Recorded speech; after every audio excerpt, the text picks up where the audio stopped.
Salam qadirli vatandaşlar, salam mehriban ilişler. Salam Tuğçe Serdar, umyat eylemiz. Salam vatandaşlar. Çağrı Serdar. Bugünkü yığılışmamızın sebebi görüşümüz yani Türkmenistan'la bolup geçen rahatlar hiçbir yeni dışı negatif zatlardan başlamalı olyatsa sebebi pozitif hiç zat yok Türkmenistan'dan gelen habarların izlenimini alanda hiç absolut pozitif zat yok. Näme goňjağını bilemok, näme begenjeni bilemok, döwle gidişlik barmy ýok, gelecek ýaşlaryň eline mi ýok, ýaşlar nädip terbiýelemeli, daşdy görüpdi durşuny daşdy görüp ýapyk edil beýik haýat bile ýapylan ýaly ýapyk çykmak kyn, girmek kyn, haýsy uğruna alandydy pozitif zat yok. Pozitif zat gelen ok, habaram yok. Şu arada Tuğçe sana sen birinci başlasan nämeler aýdybiljek edil şu abatta. Sağ olun Çağrı. Men az şurada size sorağınıza sorak karşılıklı sorak verecek. Bu halkı, bu milleti cahillikten nähin alıp çıkıp bolýar? Men sorağına cevabı kitap okap diyen. Kitap okap, internet kullanıp köprak hazır 21. asır bütün dünyada internet. Näme etjek işin bolsa internetten peýdalanýarlar bütün dünya. Ama bizlerin görüşümüz ýaly, bilişimiz ýaly Türkmenistan'da internetler yapık. Hiçbir dostluk yok. Önemlisem çağalara, genç çağalara ösüp duran beyni, yaş, näme bupka diýeniz ýa, şuna çağalar hemme bolup duran zatları özüne çekip almalı, göz yetimi, büyümeli çağaların. Ama bize de unyalı çağalarımızda vazgeçmiş yok. Kitap okumaya hiçbir yerden dostluk olmayan için cahillik alıtıran çağalarımız. Bu gelecekte 10-15 yıldan sonra bu nämesini bildirip başlaya bize zararlarını bildirip başlaya. Şurada hazır internet yok dedik. Hiçbir çağalara dostluk yok. Kullanma interneti. Şurada ben Türkmenistan'ın konstitusiyasının 4. maddesini okuyup verecek. Şuna göre näme dedim son. Türkmenistan'ın konstitusiyası 4. madde. Türkmenistan'da cemiyetin ve devletin en yukarı gymmatly adamdır. Adamı goramak, goldamak ve ona hizmet etmek devlet, hekmet edaralarının baş vesifeleridir. Devlet her bir raýatyň önünde jogapkärdir ve şahsiyetin erkin ösmeyi üçün şertlerin döredilmeyini üpçün edýär. Azatlygyny, şahsy el değirmezliğini, tebii ve ayrıbaş kalınmaz hukuklaryny goraýar. Ine yurttaşlar ine öne çağırıyor Serdar şurada yazılanı dikkate alsak azatlygyny diye şahsiyetin ösmeyi üçün erkinliğini şertlendirilmeyini üpçün edýär diye. Ama bizlerde hiçbir azatlyk ne erkinliği bir şahsiyetin ösmeyini hiçbir deme yok. Üpçünlük edilmeye. Üpçün edilmemiş. Şol konstitusiýada ýazylan zadyň hemmesi tersine. Owa. Şol ýazylan zatlaryň hiçbir ýerine ýetirilen ok. Düýp götür tersine. Halkyň erkin ösürme aýlede dursun. Näçe gysyp bilseler, şonça gysýarlar. Onu etmek bolanok, bunu etmek bolanok. O kitap ruhsat berilmeýär. O kitaplar aýyrmaly tekçelerden, ine bir Kurban bolan kitaplaryny goýmaly, şunu okumaly. Hödürlenýän kitaplaryň şol ähli bilim berici edaranyň hemme ýerine, ähli ýerine şo kitaplary hödürlenýär. Näme üçin maňa biri öz ýazan kitabyny dor bilen okutmaly meni. Men okasym gelen okşam kitabyny. Hiçbir döwletde, hiçbir dünýede, hiçbir ýurtda hiç kim haky ýok birine zor bilen bir kitaby okutmaga. Ben erkin adam. Ben erkin adam. Ben islen kitabımı okuyup çağıma da bilim verecek öz islegim boýunça. Meňa internet aç. Bar informasiýa dostupla şo ýerde. çağa berläýje bilimlerem, ilimlerem häzir internetsiz hiç zat edip bolanok. Bir ädim edip bolanok. Çağaňa näme bilim berjegim bolsaň internetden almaly bolýar. Kitaplarym şo taýdy, elektron görünüşinde. Inni öňkän satyn alyp bermeliler. Arablaryň paçka edip, sunka edip kitap götürüp bermeliler. Hemen zat elektron görünüşinde. Bir knopkany basýan, şo ýerde isleýän kitabyny tap bolýar. Çağaňa isleýän bilimi berip bolýar. Ýöne nähili ol konstitusiýada ýazylandan erkin ösmäge ruhsat bermeli. Hani erkinlik. Şo konstitusiýa bildiň Türkmenistanyň konstitusiýasynyň islenlik maddasyny açanda ähli zat tersini işleýär. Ene size ýa-ni kapberin nämen swidetstwy ýa-ni şaýatnama bolupdyr. O kapberin madda şaýatnama. Gösgönüş onuň tersini iddiýalar. Nädip çağalar gelecek bilimli bolmaly. Nädip ýaşlar bilimli bolmaly. Türkmenistan kimin eline geçmeli? Ýene 20 ýyllar, 15 ýyllar, 10 ýyllar. Kim ýöretmeli? Bizim şu ýaşlarymyz, bizim geleceğimiz bolmaly. Şu ýaşlara bilim bermeli. O bilimi nähili berjekden internet ýapyp boldy. Şuýda Serdar tüzüreliň näme öz pikirini aýtdynan. Yani geçen yurttaşlar istihare uzaklaşmamaya getiren var. Sözümüz var sonuna başlayacak konuğumda. Esenlikler yurttaşlar diyen. Kadimi Türk kazanlaşmanın görünüşüdür. Sonra bir koridorda yurttaşlarına. Yine istihareden belli ateşte konstruklarda yazılanlar ve edilen hareketler doğamlığında adam ve rayat tip bölünüp aynı sırada adam tip olur evlerine diyen bir rayat tip halk köpçülüğüne diyen bir de onun içinde kendi orkestik yönelik sırada devlet üçüncülük etmeli ya da sosyal durmuşun diyen. Sosyal durmuşun ne mi olup bilir şu an? Asırımın diyemi tədilen paraya indi yung 5-10 yıllarından yung belki yıllarda kitap kan okuman olsa indi çal yani internet diyen bir ulan çıktı. Bir bölümler var. İsteyen her türlüğünde bir bol çağır. Yasadılan mozun ya çok et. Yasadık olmuyorun har amatlı teydan yani malumat vardı her türlü. Onun önünde gerek olan kitaplar var. Şu anki terör toparının ündeyen kitapları olar o näme özler üçin çıkarılan kitap da şahsiyet kültürünü öğretmek için. Indi bir stayda näme var? Bir hakikat var. Yurttaşından gelen basgıncılar, okupantlar da ne bolan söýgüň dilinde aýtsak. Buların da normal bolmaly. Ýöne bulary haklap gelýän yani kim buların yalakalar diýip halk dilinde gepleşek benim ýurdumy taklap şol imperiýanyň siýasatyny ýöretdirýärler. Aýdy buların internetden kesýärler maglumaty. Adam öýle şeýle video çekmeme da yani diýen çanda diýilmeýär. Olma taýy isleýän pikirlenýär. Her bir video çekde ýa-da ötüşde maglumat isleýär. Bunun adı görünüşe şu maglumaty sorgulaýar, yani türkmençe soruşturýar, araşdyrýar. Köpçülik bolsa ýalanyň bolsa şol bir informasiýa aljak, maglumat aljak. Indi bularym şoňdan peýdalanýarlar da. Şu wagtky imperiýada. Yalan maglumaty boş kendilere yerleştirmeň uğrunda daglar. Bana indi sosyal medyanın hepsini yapıyorlar. Sosyal medyada TikTok, YouTube, Facebook gidip araya doğamlığında. Indi köpçülüğün içinde bir kitap okudum. Varlatlarını öğrendim. Indi başka neme de var verdi. Indi abatlık değil hemen İran söz oluyor. Indi hakiki Türk sözündeysen erkenlik var.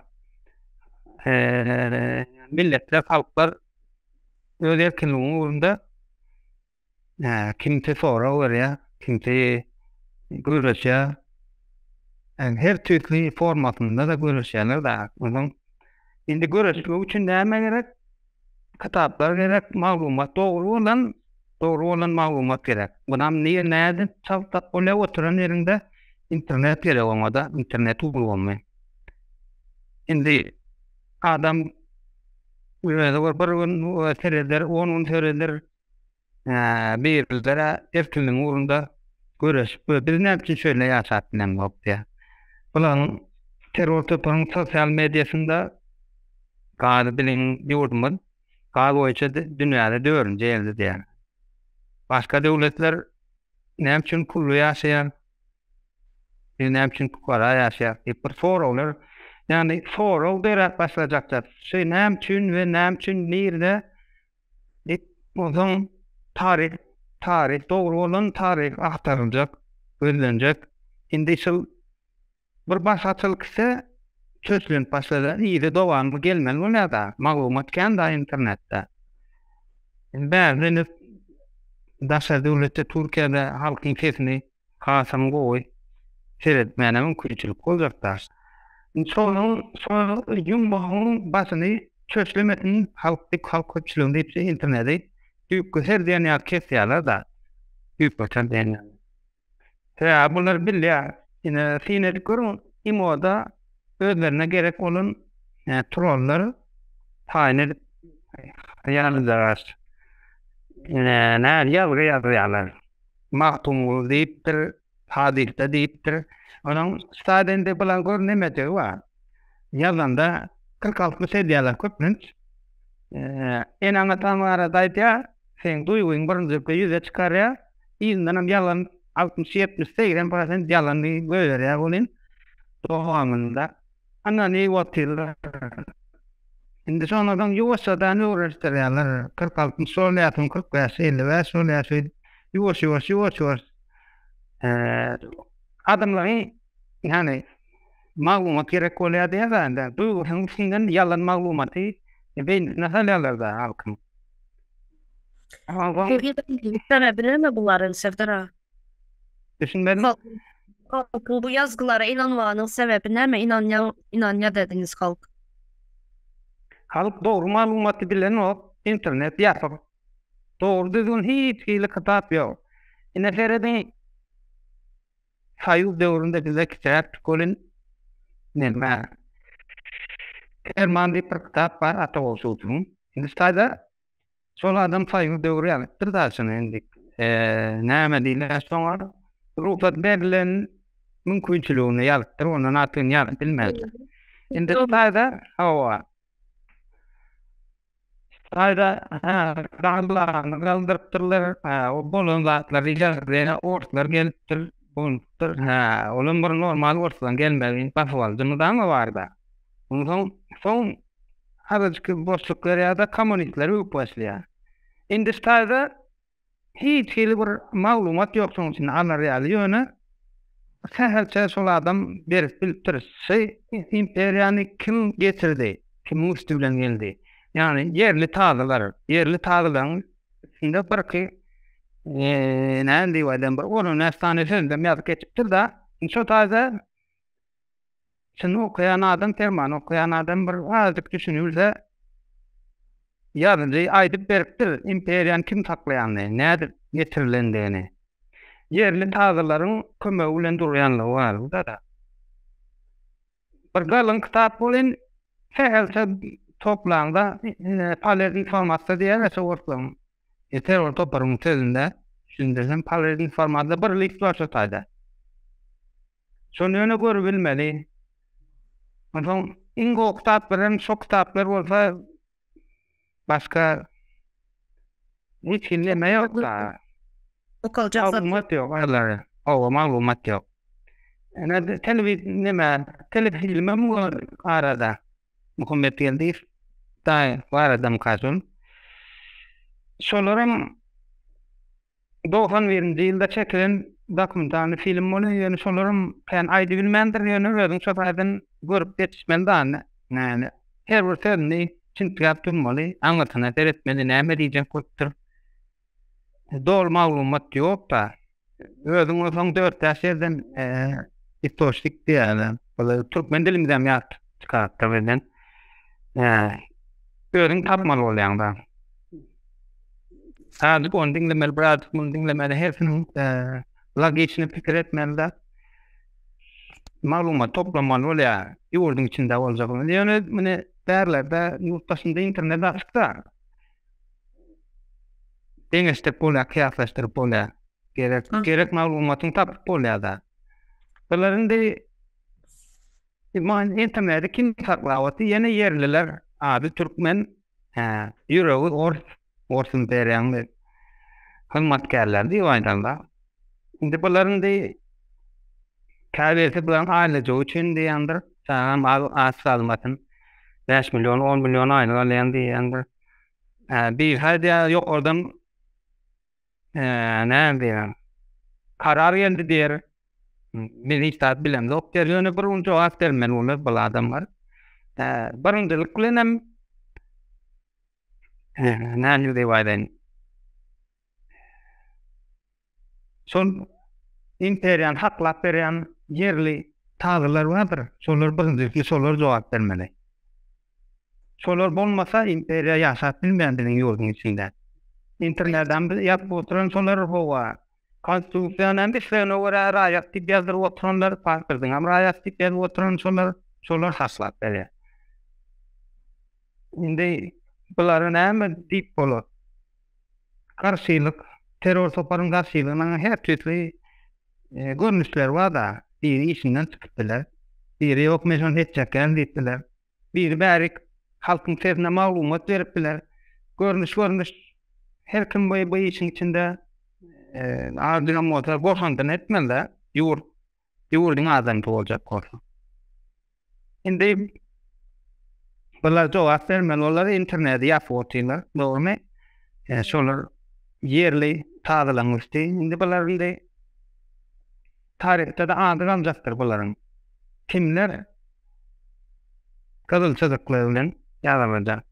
Şu adyna satmadylar zat diýip bir tireler, tokumlar zatlar, şolara da at kaljaktır. Ondan aktyry internet açılan döwründe täze Türkmenistan ne diýip bolsa aktyry çoğulu gelerde ata baba ene näde näme üçin şundan dönüpler diýerler diýer.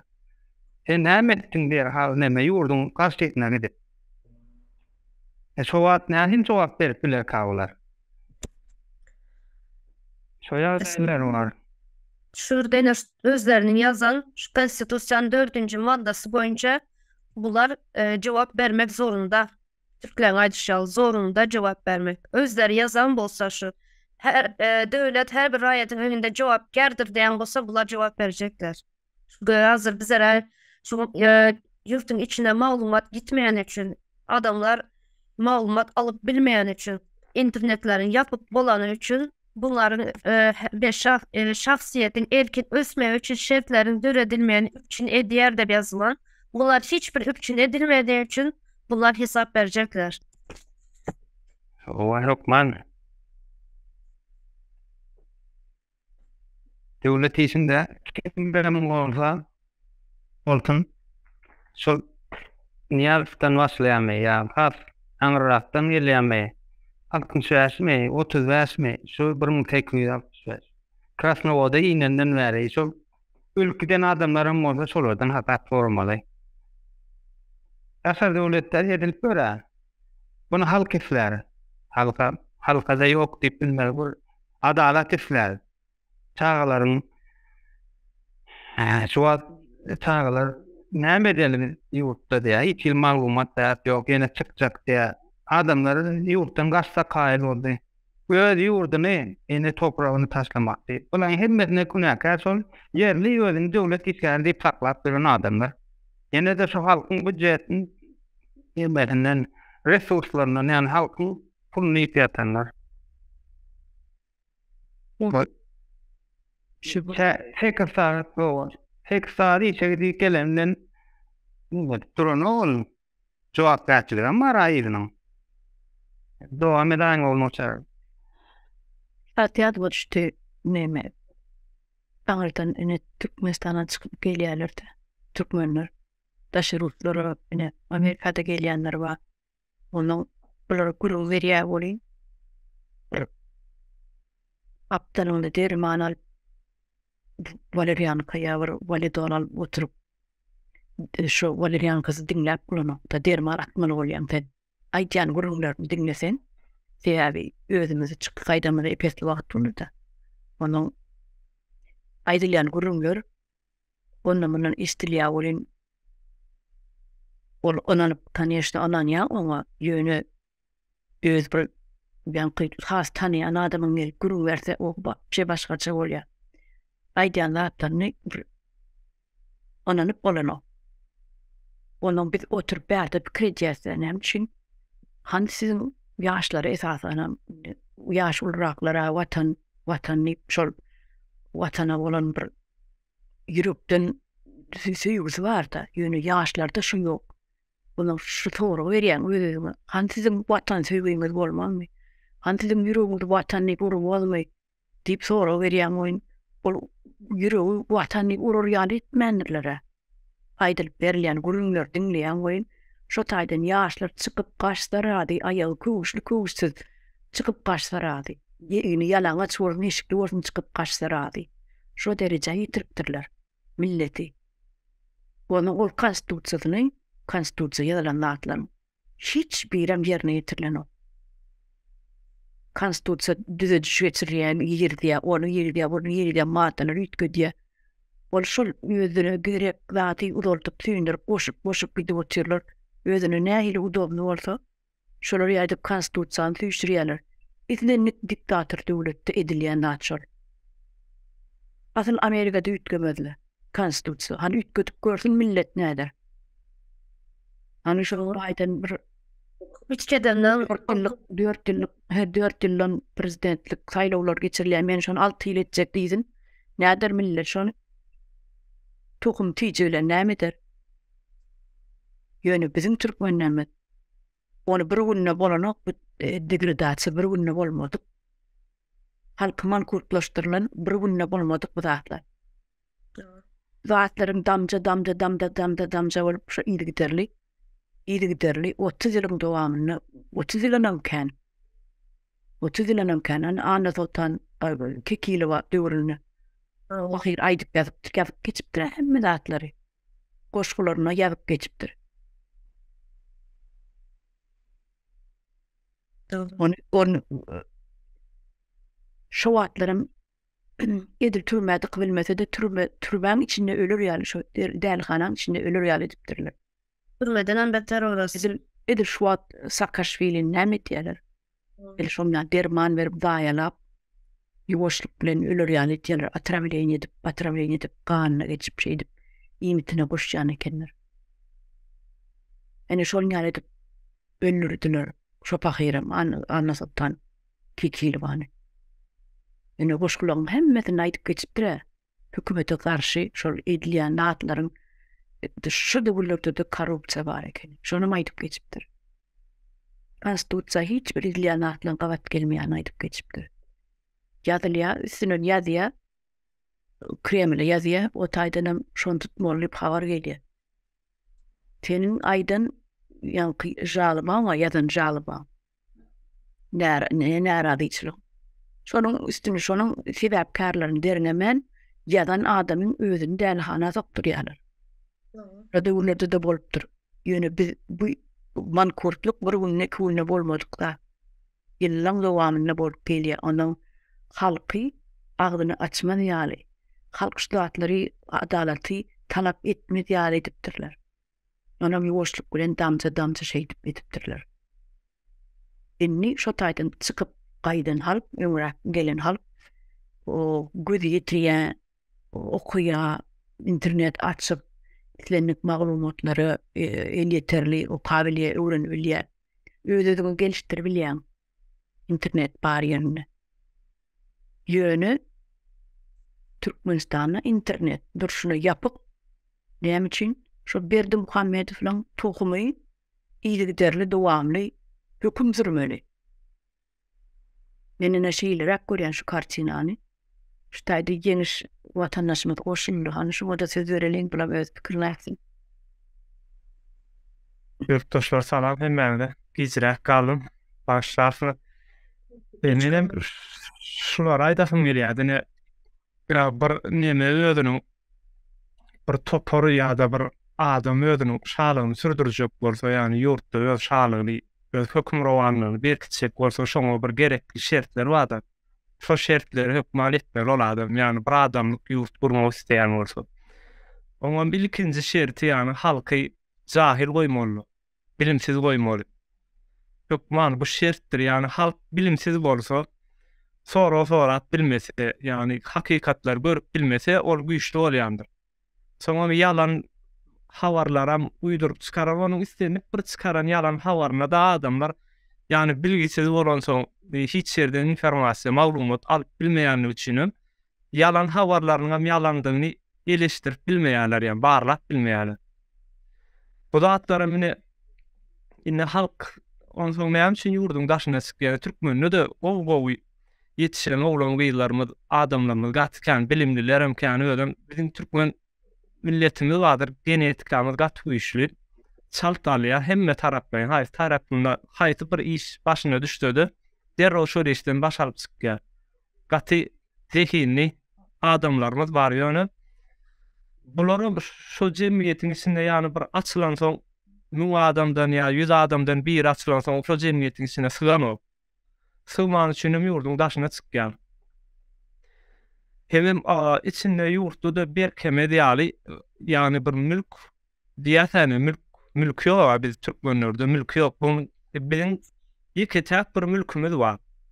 Ähli türkmenleriň şu günkunde ýeketäk bir mülk bar, o da janydyr. Ýani janyny goramak üçin ýurt daşyna çykýar, şo mülküni alýar, öz janyny mülkü onuň başga mülkü ýok. Janyny alýar, ýurt daşyna çykýar, ösen jemgyýetleriň arasyna çykýar. Şo taýda işleýär, şo ýerde näder Amerikada da wadyr, istenip bir ýurtda ne dutar, bir bolup görenler wadyr ýa-da elektron kowrundan işläp görenler wadyr. Hemmesem zehinli adamlardyr. Muallymlar wadyr bir bilden. Ýöne ýurdun içinde çykmaýarlar hiçsi. Sebäbi ýurdun içinde akylyň eýeleri wada, ýani seni kontrol edýän akylyň eýeleri diýdiňim, ýani akylly adamlar diýdiňim däli. Akıllı adam kitap yazacak bolsa ýa halka peýdary jemgyýeti bir zatdan saýlamak üçin bir kitap ýa-da bir zatlar oýlap tap yazajak bolsa, şol elekden geçmede ýazyp bilemek, ýani şolaryň akylyň eýeleriniň eleginden geçmese, şolar ruhsat bermese ýazyp çykaryp bilemekdir. Ýazsa da diňe öz sanlygyny saklap bilýär, ýani halka getirip bilmeýär onu, sebäbi olaryň eýeleri bar insanyň. Akylyň eýeleriniň bizäki akylyň eýeleri hem şu wagtky jenaýatçy topar. Bulara da halky oýar, ýani halkyň beýnisini ýazyp ösdürýän hiç bir maglumat gerekgän. Ene şuňky dünýämizde ýyrmyň zat, şuňky dünýämizde teknologiýa gat ösdi. Ene biziň şu wagtky oturan toplantyjymyz bar, ýüşüp toplanty geçirip otur, her ýerimiz bir ýerde. Yani bir şuňky dünýäde şeýle bir taýýar zatlar barda. Biz şunu peýdalanıp bilýär, ýurt daşynda bolanlygymyz üçin o da Türkmenistan içinde bolsa peýdalanıp bilmeýär. Kerimiz bir ýerde ýöne şu toplantyny geçirmek üçin biziň bir ýere jemlenmegimiz ýa ýola çykyp plan adrese baryp şo taýda oturup jemlenmegimiz de gerek ýok. Kerimiz oturan öýümizde şeýle neme geçip göründüşlük edip bilýär, geçirip bilýär. Bu häzirki teknologiýanyň bize ýetirilen peýdaly budur. Ýani bize bir taýýar bir zat. Bunu bizim özümüz oýlap tapmadyk şunu, ýa biz ýasamadyk şu zady. Biz taýýar bir zatdan önümden peýdalanyp oturýar. Ýöne Türkmenistanyň halky içindäki halk näme üçin peýdalanýar? Esaharam ýaşlarymyz. Okap mene kitap okajak bolsagam, ýa bir zatlara bir hökmanyň kitap okamaly diýilende bir eline kitap alyp okamak däl, ol gowy belgeseller görseňem, gowy filmler wadyr, her hili siýasaty düşündirýän, döwleti düşündirýän, ýa ýene şolar ýaly her hili nemelerde filmler wadyr, hikaýalar wadyr, videolar wadyr, şolary görüp bilmekligiň ödem kitap okamaklyk diýip geçýär içinde. Hemmesem ýani bilgi toplamak. Ýöne ýurdun içindäki halk şu zatdan mahrum. Näme üçin mahrum? Interneti ýapýar. Gizjek bir zat, gizjek bir bölüji internet. Yani dünýäniň hemme ýerlerinde bar, ýöne Türkmenistanda ýok. Biziň halkymyz bu da sonra bilmeýärler, soramaýanlyklaryndan biz daşyndan seri haýran galýas, özümiz akyl ýetirip bilemiz ýok. Näme üçin şunu talap edip bilen ýok diýip.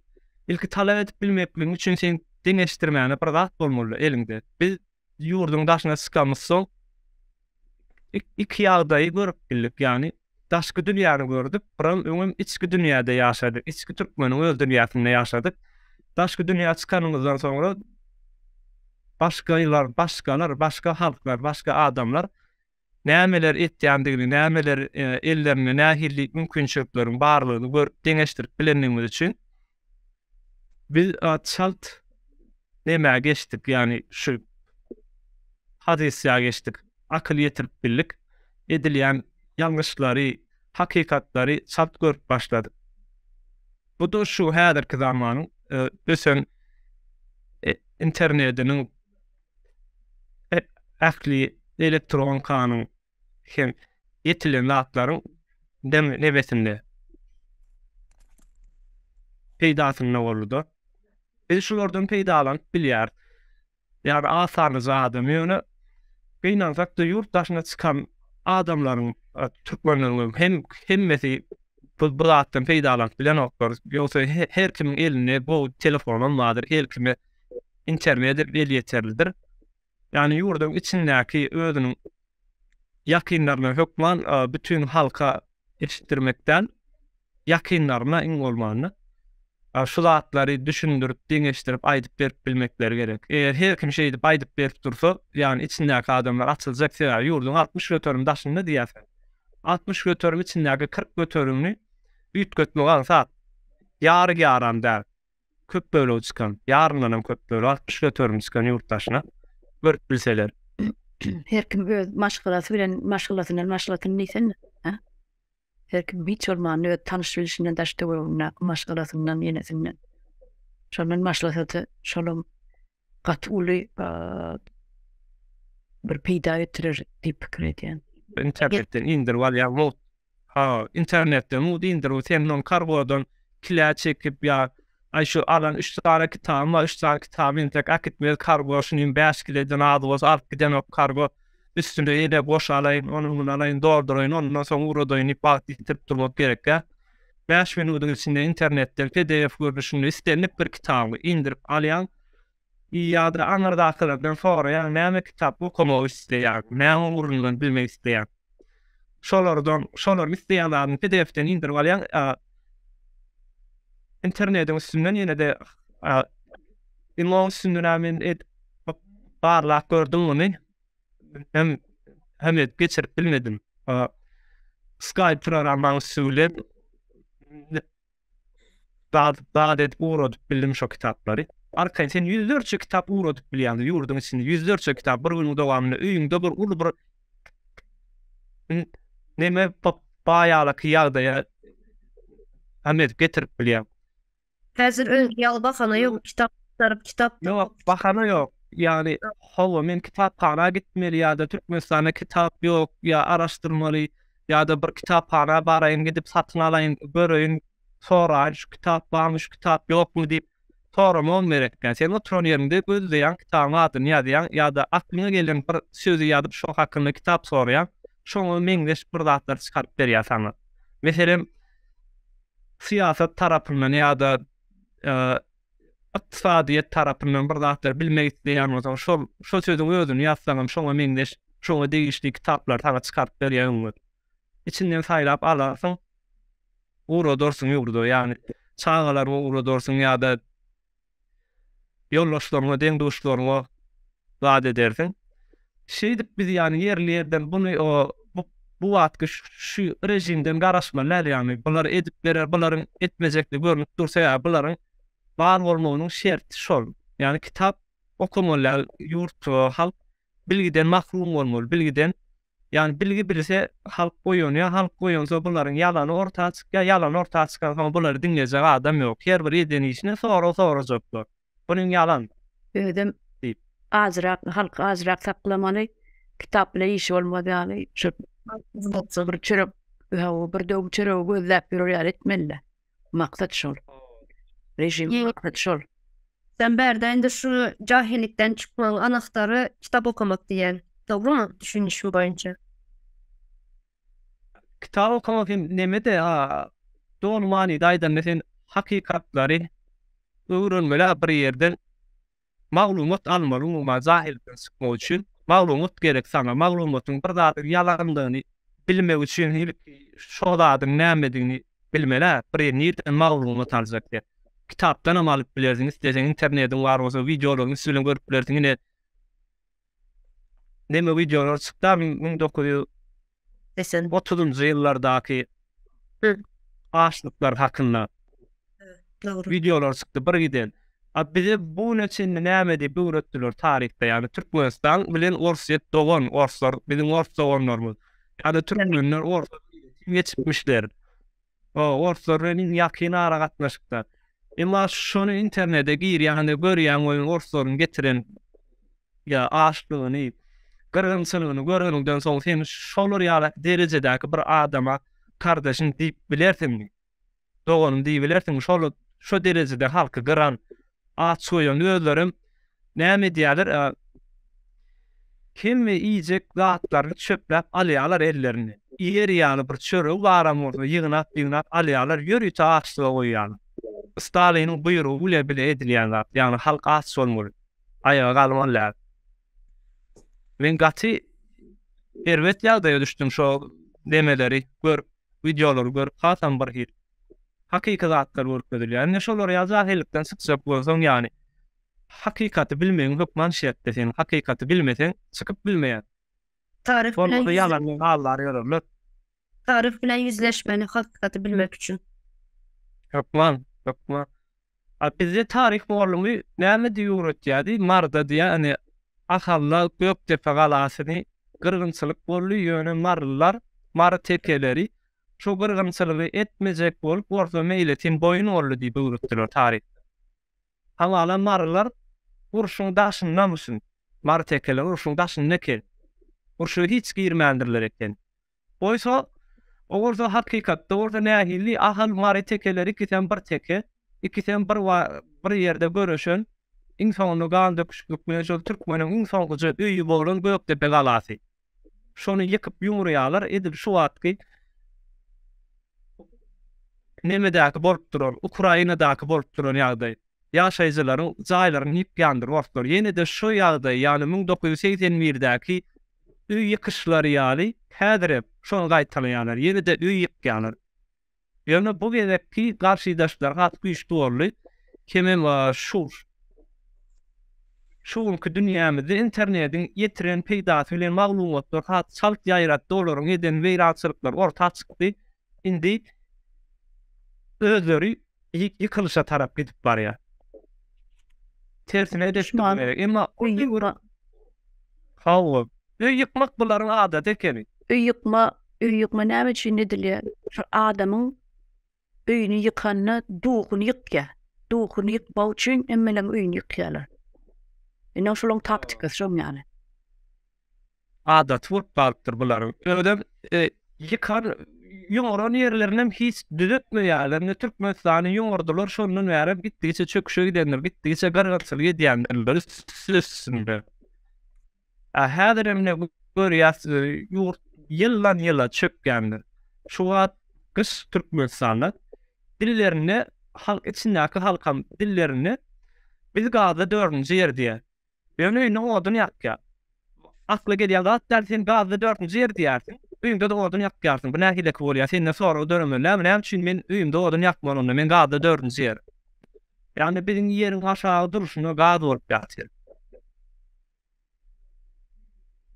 Şuna bir sany bir näme goşun da häzir şu aýdanyň 4-nji ýerde baýlyk gaz boýunça 4-nji ýerde dünýä boýunça baýlyk diýär, dogrymy? Biziň döwlet. Şurada ömrü boyunca eline kitap alıp okap görmeyen aksakallar mecliste oturup bizlerin adımıza bizlerin şu çağalarımızın adına karar beri otururlar. Ya şu bolup geledi, şu bolup çıkıyor.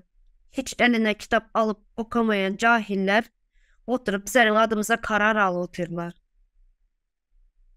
Oynanıp görün vatandaşlar, yurttaşlar.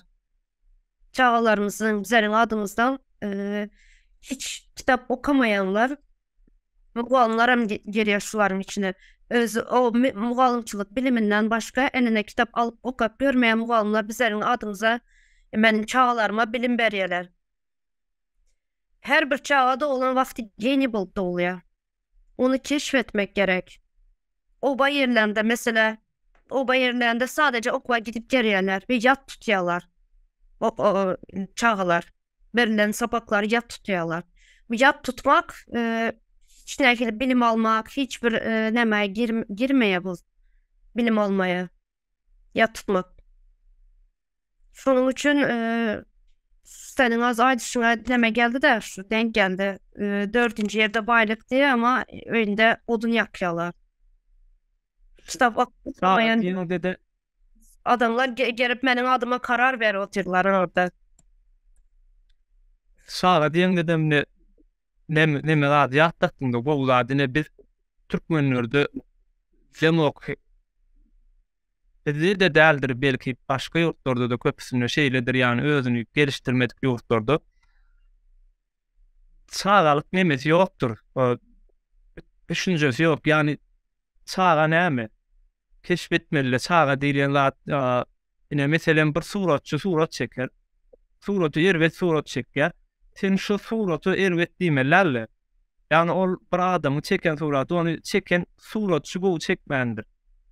Yani bizde nähille ki öýlenýär, şuny öýlenýär, ertir gelin hamile galýar, göwreli bolýar.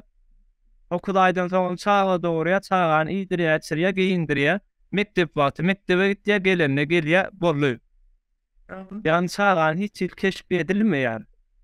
Bizde gaýta baskı bilen yetişdirilýär. Bu da yani bir cahil bir toplum, o raýat bolan bir toplum, jahil bolan bir toplum ýene de öýdi ýalaky ýasamanly. Onun başga bir potensiali ýok yani. Başga bir zat ýasap bilmä potensiali ýok. O bilgisi bolmayan hiç ýere bir maglumat alyp bilmeýän. Bu da ýene gelýär de yani şu bizim daşymyzyň ýapyklygyna gelýärdi. Ýene de şu akylyň eýeleri şular kontrol edýär. Yani emäk içindäki eýeleri, akylyň eýeleri. Ýene de şu çağalary beýleki jemgyýete mödödi aýagyndan asyryp öz çağasynyň basyp kendini okamaly, mektebe gitmeli, gelmeli. Han beýaşdygalygyny gündeligini görýär. Beýaşdygaly berekella beýaşdygaly alypsyň. Nähile duwalypsyň ýok. 2-3 sual geldi o bilýärler. Aw, bolany. Ya bu ondan sonra boş wagtlara näme diýerler? Mal wagt diýerler ýa.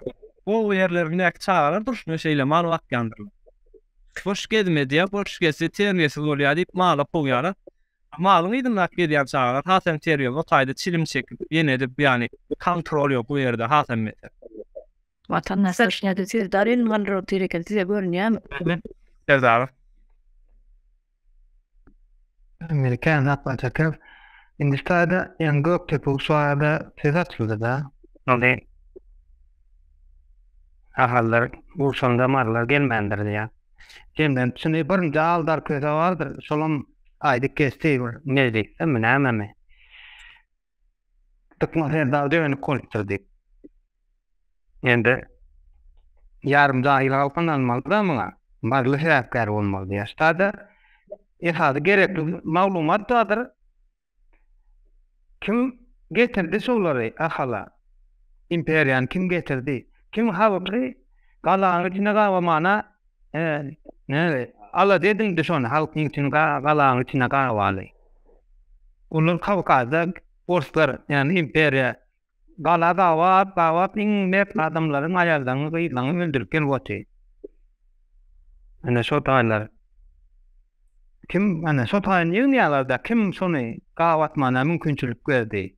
Kim soýaşynlary, kim zakat biska gidip ortlar bilen aragapny saklap gelen solatlar gerekli maglumatlar ýetirilýär. Şäher marly. Mana şöýdip O andar kördün dowam et gördüm näçe bir ýyl iki dowany ýurdun ýurtdas ümmet bir ýyl garyp göründüm. Yarım dahyl halk. Yarım dahyl olumda diýende şol ýalňyş maglumata tapýan adamlar da ýalňyş maglumata dogry adyp tapýan adam. Indi stade kolum bir tarih, indi başga bir tarih amma indi bir öwlänlerimizde fan dinle uyanlar näme diýär adam ýok ondan zaýlarlar bolu gowry etmelmisin. Şonda bu bolýarmysyň. Şonu ýa-da toýdan toýdan halanoklar ýetip gitmelmisin diýär. Şu näme üçin gitmeli? Taryhyň awaldynyň dün kataň bagyň ene şonten ýatlap durmaly, gözüň alynda durmaly. Ene Ýaponiýa sen döwletleň biri. Ýetir gören o asal. Yer mazdyp ýakgada gapça stalyp ýürüte ýurlaýar wa. Gidip ýa öýünde haklaýarlar. Mudama ýadynda gapdandy şol. Taryhy ýanynda. Bular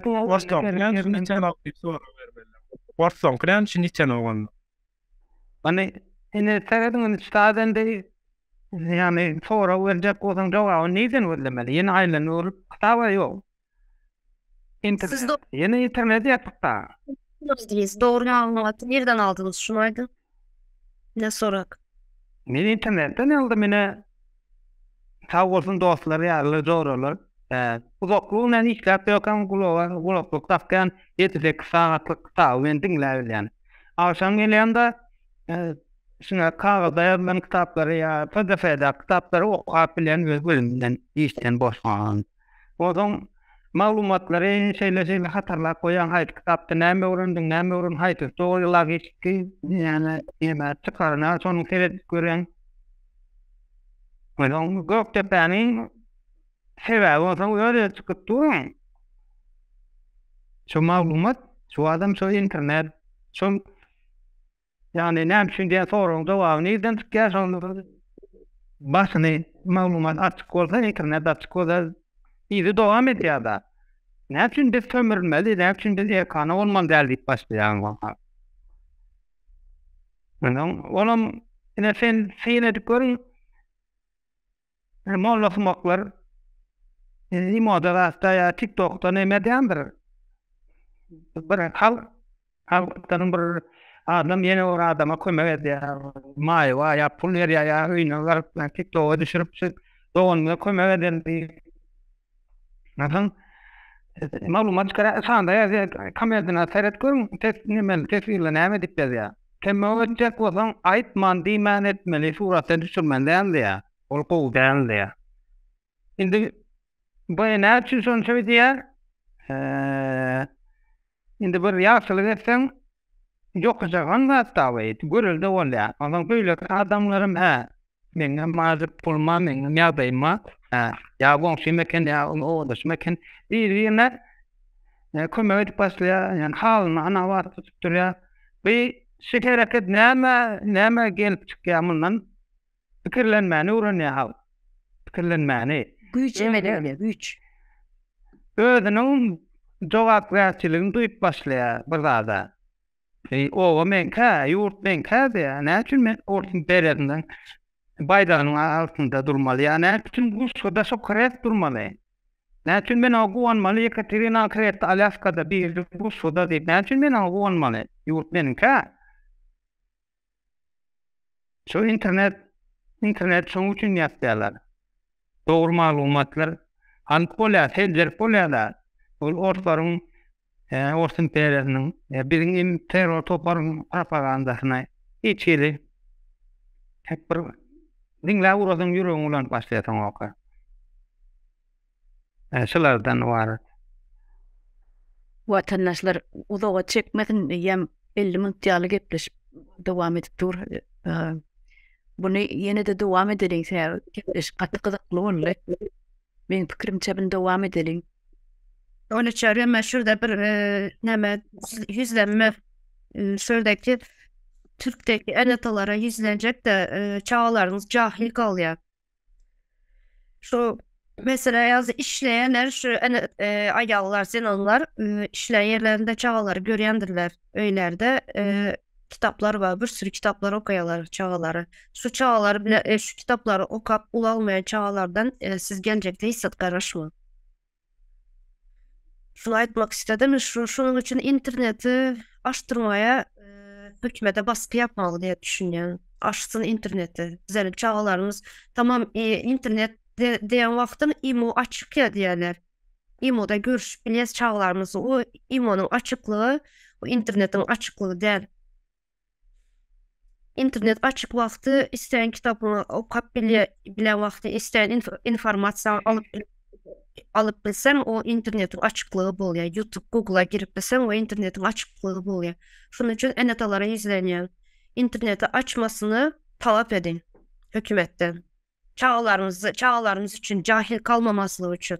İşle oturan yerlerinizde mesela Garip Potter var, Simyacı kitabı var, Çizgili Pijamalı Çocuk var, Şeker Portakalı var. Şuları ulalmayan çağlar, okamayan çağlar, ulalan son hissede karışmalı çağlardan. Size hiçbir faydası olmaz.